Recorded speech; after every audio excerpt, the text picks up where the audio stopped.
Yes Jubilee hills ఉప ఎన్నికలో BRS అయితే ప్రచారంలో దూసుకుపోతా ఉంది. ప్రస్తుతం బోరబండ డివిజన్లో అయితే ఉన్నాము. అటు కుత్బుల్లాపూర్ ఎమ్మెల్యే వివేకానంద గౌడ్ ఉన్నారు, అలాగే ఎక్స్ ఎమ్మెల్యే రవీంద్ర కుమార్ ఒకసారి మాట్లాడదాం. అన్న, ఎట్లా జరుగుతూ ఉంది ప్రచారం? ప్రజలు ఏమంటా ఉన్నారు? ప్రచారం చాలా బ్రహ్మాండంగా జరుగుతోంది. ఇక్కడ స్వతహాగా జూబ్లీ హిల్స్ నియోజకవర్గం అంటే బీఆర్ఎస్ పార్టీ కంచుకోటగా ఉన్న నియోజకవర్గం ఇదంతా కూడా. గతంలో స్వర్గీయ మాగంటి గోపీనాథ్ గారి సేవలు అనేకం ఉన్నాయి ఇక్కడ. వారి యొక్క అభిమానులతో పాటు గతంలో కేసీఆర్ గారు చేపట్టిన అభివృద్ధి కార్యక్రమాలు, సంక్షేమ ఫలాలు ప్రజలకు అందుకున్న వాళ్ళు చాలామంది ఉన్నారు. కాబట్టి ప్రజల నుంచి మంచి స్పందన ఉన్నది. మేము కూడా గత కొన్ని రోజులు కూడా ఇక్కడ క్షేత్రస్థాయిలో మరి రూట్ లెవెల్లో అందరం కూడా పార్టీ శ్రేణులు అందరం కూడా క్లస్టర్లో డివైడ్ చేసుకొని స్థానిక నాయకత్వంతో సమన్వయపరుచుకొని మన ప్రచార కార్యక్రమం చేపడతా ఉన్నాం. చాలా చక్కటి స్పందన ఉంది ప్రజల నుంచి కూడా. మొదటగా గోపీనాథ్ గారు చేసిన సేవల్ని కూడా మరి గుర్తు చేసుకుంటే ప్రజలు ఖచ్చితంగా వారి రుణం తీసుకుంటామని ఒక భావన ప్రజల్లో ఉంది. రెండోది, కాంగ్రెస్ పార్టీ పైన తీవ్రమైన వ్యతిరేకత ఉన్నది. కాంగ్రెస్ పార్టీ ఘోరంగా విఫలమైంది. ఈ ముఖ్యమంత్రి కూడా ఫెయిలియర్ ముఖ్యమంత్రి అని ప్రజలకు అర్థమైంది. కాబట్టి ఆ ఒక ఆగ్రహ ద్వేషాలు కూడా ప్రజలకు కాంగ్రెస్ ప్రభుత్వం పైన ఉన్నది. కాబట్టి అది స్పష్టంగా ప్రజల నుంచి కనపడుతూ ఉంది. ముందుగా ఏంటంటే, సరే వారు ఇచ్చినటువంటి 100 రోజులు 6 గ్యారెంటీ హామీలు అనుకోండి, 2 లక్షల ఉద్యోగాలు ఇస్తామని చెప్పడం అనుకోండి, అనేక వాగ్దానాలు చేయడంతో పాటు ఏ ఒక్క వాగ్దానం నిలబెట్టుకోవడంతో పాటు ఇక్కడ చాలామంది కూడా కూలీ నాలి చేసుకునే పనితో బ్రతుకునే వాళ్ళే. జూబ్లీ హిల్స్ నియోజకవర్గం పేరుకి జూబ్లీ హిల్స్, కానీ అన్నీ కూడా దాదాపు 90% అంతా కూడా స్లమ్ ఫెడరేషన్, స్లమ్ ఏరియాస్, ఇవన్నీ కూడా పేదలు, బడుగు బలహీన వర్గాల ప్రజలు, కూలీనాలి చేసుకునే బతికే ప్రజానీకమే ఎక్కువ ఇక్కడ ఉన్నది కూడా. కాబట్టి ఇక్కడ ముఖ్యంగా బోరబండ నియోజకవర్గంలో మరి ఈ ముఖ్యమంత్రి గారు తీసుకున్న నిర్ణయాల వల్ల అనేక రకం ఇబ్బందులు పడుతున్నారు. ఉదాహరణకి హైడ్రా ద్వారా ఏదైతే కూల్చివేతలు జరిగినాయో ఆ కూల్చివేతలతో ఎవరైతే పేదలు ఇల్లు కూల్చారు కానీ ఉన్న పెద్ద పెద్ద వాళ్ళ దగ్గరకు జోలికి పోలేరు. అదొకటి ప్రజల్లో స్పష్టంగా కనపడుతోంది. ఇక్కడ కూలి పని, ఈరోజు పొద్దున మేము మాట ముచ్చట కార్యక్రమంలో భాగంగా ఒక లేబర్ అడ్డాలో బోరబండ లేబర్ అడ్డా పైన కొన్ని మాట్లాడితే చాలా స్పష్టంగా చెప్తున్నారు, మాకు పని లేదు, పని దొరకట్లేదు. గతంలో కేసీఆర్ గారు ఉన్నప్పుడు చేతి నిండా పని, కంటి నిండా నిద్ర, కడుపు నిండా తిండి దొరికేది. ఈరోజు ఆ 3 కరువు అయిపోయినాయి. చేతికి పని లేదు, కంటికి నిద్ర లేదు. ఈరోజు భోజనం చేస్తాను కూడా మేము అక్కడిక్కడ అప్పులు చేసి బ్రతకాల్సిన పరిస్థితి ఈరోజు ఉన్నదని చెప్పి కూలీలు మాట్లాడుతున్న మాట ఈరోజు స్పష్టంగా అర్థమవుతోంది. హైదరాబాద్లో కాంగ్రెస్కి కేవలం ఒకే ఒక్క ఎమ్మెల్యే సీటు ఉంది, అది కూడా బై ఎలక్షన్స్లో గెలిచినటువంటి సీటు. సో ఇప్పుడు ప్రతిష్టాత్మకంగా తీసుకుంది, ప్రభుత్వం మొత్తం కూడా రంగంలోకి దిగింది. ఈవెన్ ముఖ్యమంత్రి కూడా ఈ రోజున ప్రచార కార్యక్రమం అయితే ప్రారంభించబోతా ఉన్నారు. ఒక పక్క తమ అభ్యర్థి గెలుస్తాడంటూ కూడా తమ సర్వేలు చెప్తున్నట్టుగా కాంగ్రెస్కు సంబంధించినటువంటి మంత్రులు కూడా మాట్లాడుతూ ఉన్నారు. ఒకటి, ఈరోజు ముఖ్యమంత్రి గారు పూర్తిగా విఫలం చెందిందని చెప్పి స్పష్టంగా వారి పార్టీ ఎమ్మెల్యేలే, వారి పార్టీ మంత్రులు చెప్తా ఉన్నారు. ఇప్పుడు కాంగ్రెస్ పార్టీ ఎమ్మెల్యే గెలిచి చేసేది ఏం లేదని చెప్పి ప్రజలకు అర్థమైపోయింది. ఎందుకంటే కాంగ్రెస్ పార్టీ ఎమ్మెల్యేలే చెప్తున్నారు, రూపాయి వస్తలేదు నాకు, డబ్బులు తీసుకుందామంటే 1 లక్ష రూపాయలు లేవు, నియోజకవర్గంలో ప్రజలకి మేము ముఖం చూపెట్టలేకపోతున్నామని చెప్పి కాంగ్రెస్ పార్టీ చెందినటువంటి ఎమ్మెల్యేలు మాట్లాడుతున్నారు. కాంగ్రెస్ పార్టీ నాయకులు చెప్తున్నారు, మంత్రులు దోచుకు తింటా ఉన్నారు. మంత్రులు ఏదైతే క్యాబినెట్ మీటింగ్ జరుగుతున్నదో పంపకాల గురించి జరుగుతుందే తప్ప ఎవరెంత తీసుకుంటున్నారు, ఎవరెంత వసూలు చేసుకుంటారు, ఢిల్లీకి ఏం మూడలు మోస్తున్నారు యొక్క చర్చ తప్ప ప్రజలకు నిజంగా ఈ బాగోలు ఏం జరుగుతాయి అని చెప్పి చెప్పడంలో మరి ప్రజలకి స్పష్టంగా అర్థమవుతా ఉన్నది. మరి ఉప ఎన్నిక వస్తున్న సందర్భంలో ఇక్కడ కూడా ప్రజలకు ఏ రకమైనటువంటి భరోసా ప్రభుత్వం ఇవ్వలేకపోయింది. ఈరోజు ముఖ్యమంత్రి గారు రోడ్ షో చేస్తూ ఉన్నారు. ప్రజలకు ఈరోజు సమాధానం చెప్పాల్సిన అవసరం ఉంది. ముఖం చాటేస్తూ వస్తూ ఉన్నారు, ఏదో కొన్ని వేదికలు పెట్టి మాట్లాడి వెళ్ళిపోతూ ఉన్నారు. గతంలో విపక్షంలో ఉన్నప్పుడు ఎన్నో గాలి మాటలు మాట్లాడారు. ప్రజలకి మసిపూసి మారడికాయ అంటే చేసి అధికారంలోకి వచ్చినాడు. ఈరోజు వారి అధికారంలో బాధ్యతలో ఉన్నాడు. గతంలో ప్రశ్నించే గొంతుగా అని చెప్పి ప్రజలు ఓట్లు వేసుకున్నాడు. కానీ ఆ ప్రశ్నించే గొంతుగా సమాధానం చెప్పే బాధ్యతలో ఉన్నది ఈరోజు. ఆ సమాధానం ప్రజలు ఈరోజు కోరుతా ఉన్నారు. నువ్వు ఇచ్చినటువంటి 100 రోజుల్లో 6 గ్యారెంటీలు, ఒక్క గ్యారెంటీ కూడా అమలు అవుతలేదు, ఏమైందని అడుగుతా ఉన్నారు. మీరు 2 లక్షల ఉద్యోగాలు నిరుద్యోగులకు ఇస్తామని చెప్పిన 2 సంవత్సరాలైనా 1 లక్ష ఉద్యోగాలు ఇవ్వాలని చెప్పేసి నిరుద్యోగులు ప్రశ్నిస్తూ ఉన్నారు. అనేక హామీలు. రైతాంగం, కొంతమంది అయితే ఊర్లలో 5 ఎకరాలు 3 ఎకరాల ఒక వ్యవసాయ భూమి ఉన్నా వారు వచ్చి ఇక్కడ కూలీ చేసుకుంటా ఉన్నారు. వారు చెప్తా ఉన్నారు, గతంలో మాకు రైతు భరోసా, రైతు బంధు అనేది సకాలంలో వచ్చేది, మాకు పంట చక్కగా కొనుగోలు చేసేది. దాంతోపాటు ఇక్కడ హైదరాబాద్లో మేము కూలి పని చేసుకున్నా, నాలి పని చేసుకున్నా, ఏదైనా కట్టడాలకు మేస్త్రి పని చేసుకున్నా మాకు సరిపోయేది. కానీ అక్కడ ఊర్లో ఆగమైపోయింది. హైదరాబాద్ నగరంలో కూడా చేతులకు పని దొరకట్లేదని చెప్తా ఉన్నారు. అంటే ఎంత ఘోరంగా విఫలమైందో కాంగ్రెస్ ప్రభుత్వం అనేది స్పష్టంగా తెలుస్తూ ఉంది. ఇప్పుడు బీజేపీ కంప్లైంట్ చేసింది కాంగ్రెస్ ప్రభుత్వం, అలాగే ఈవెన్ ముఖ్యమంత్రి రేవంత్ రెడ్డి కూడా ఎన్నికల కోడ్కి వ్యతిరేకంగా అజరుద్దీన్కి మంత్రి పదవి అనౌన్స్ చేశారంటూ కూడా. మరొక పక్క ఈ ఎవరైతే మైనారిటీలు ఉన్నారో ముస్లిం మైనారిటీలకు సంబంధించినటువంటి ఓట్లను ప్రసన్నం చేసుకునేందుకే వారికి మైనారిటీ అంటే ఈ అజరుద్దీన్కి ఎమ్మెల్సీగా ఉన్నటువంటి అజరుద్దీన్కి మంత్రి పదవి ఇస్తున్నారంటూ బీఆర్ఎస్ ఆరోపిస్తూ ఉంది.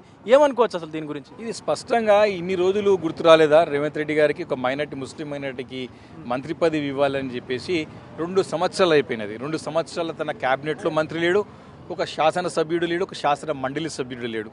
ఇన్ని సంవత్సరాలు అవుతుంది, 2 సంవత్సరాల దగ్గర కావస్తుంది. ఈ రోజులు గుర్తు రాలేదా?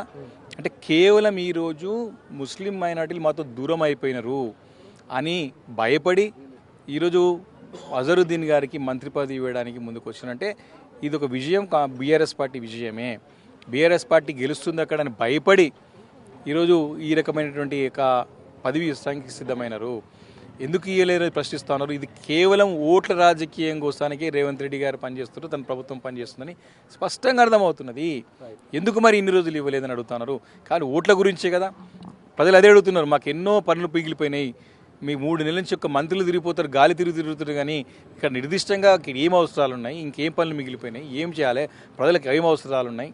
ఇక్కడ దౌర్జన్యంగా హైడ్రా పేరుతోని పేదల ఇళ్ళు కూలగొట్టి డబ్బులు వసూలు చేసి కాంగ్రెస్ నాయకులు చేసే అరాచకం అంతా ఇంత కాదు. అరాచకాలతో ప్రాణాలు కోల్పోయిన హైడ్రా ఒక బాధితులతో ఒక నాయకుడు ఆత్మహత్య చేసుకున్నాడు. ఆత్మహత్య చేసుకున్న సందర్భంలో ఎవరైతే కారకులైనారో ఇప్పటివరకు వారు అరెస్ట్ చేయలేదు, కేసు బుక్ కాలేదు. దీని ప్రజలకు సమాధానం చెప్పాల్సిన అవసరం ఉంది రేవంత్ రెడ్డి గారు. ఈరోజు అనేక సమాధానాలు చెప్పాలా, ప్రజలు ఎన్నో ప్రశ్నిస్తున్నారు. చెప్తా ఉన్నా కదా, ప్రశ్నించే గొంతుగా ఈరోజు సమాధానం చెప్పే గొంతుగా కావాలి. ప్రజలు డిమాండ్ చేస్తున్నారు. ఇది నువ్వు బాధ్యత గల పదవిలో ఉన్నావు, అన్ని అబద్ధాలు చెప్పి దొంగ హామీలు ఇచ్చేసి దొడ్డిదారిన ఈరోజు అధికారంలోకి వచ్చినావు. కాబట్టి ప్రజలకి బాధ్యత నీవు ప్రభుత్వంలో ఉన్నావు కాబట్టి ప్రజలకి ప్రభుత్వ ఫలాలు, అభివృద్ధి ఫలాలు, సంక్షేమ ఫలాలు అందించాలా, దాన్ని ప్రశ్నిస్తూ ఉన్నారు. దానికి సమాధానం చెప్పాలా.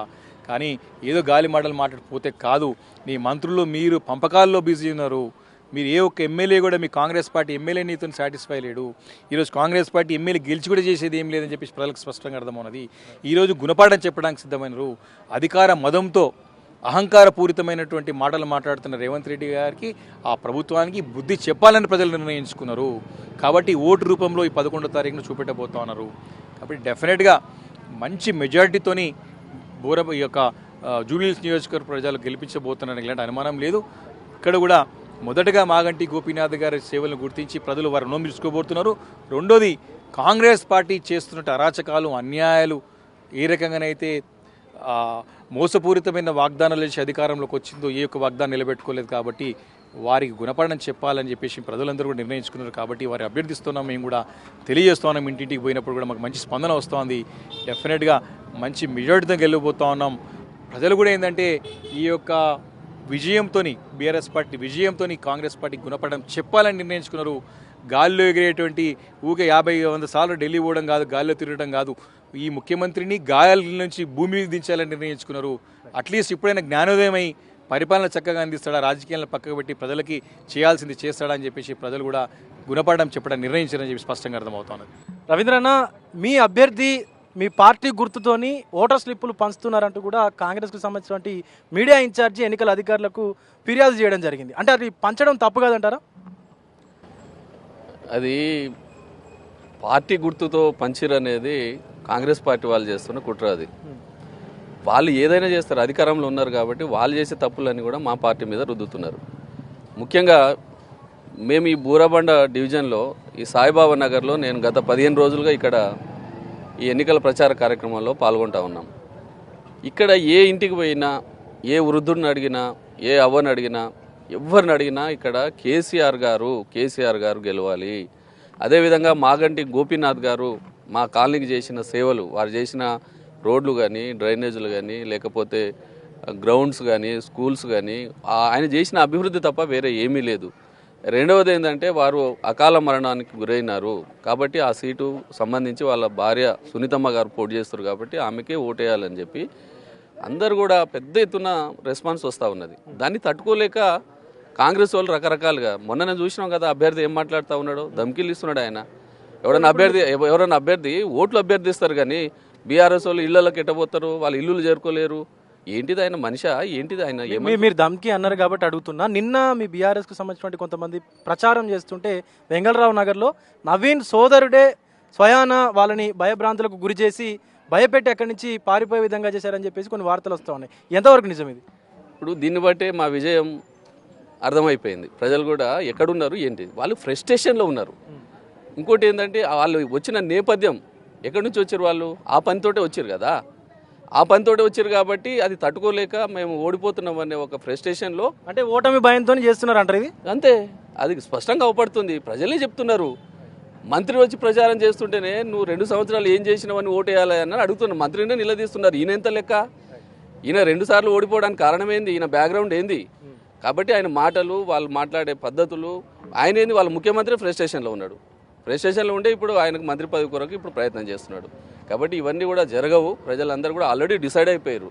సునీతమ్మ కారు గుర్తు ఓటేస్తారు, మంచి మెజారిటీతో మేము గెలుస్తాం. రైట్. సో ఓటమి భయంతోనే కాంగ్రెస్ ఇదంతా కూడా చేస్తూ ఉంది. ఈవెన్ అజారుద్దీన్కి మంత్రి పదవి ఇవ్వడం పట్ల కూడా వెనకాల ఇదే కారణం ఉందంటూ కూడా ఇటు కుత్బుల్లాపూర్ ఎమ్మెల్యే అలాగే ఎక్స్-ఎమ్మెల్యే రవీంద్ర కుమార్ అయితే మాట్లాడుతూ ఉన్నారు. వీడియో జర్నలిస్ట్ వేణుతో విజయ్, బిగ్ టీవీ, బోరబండ నుండి. For more videos like this, subscribe Big TV channel.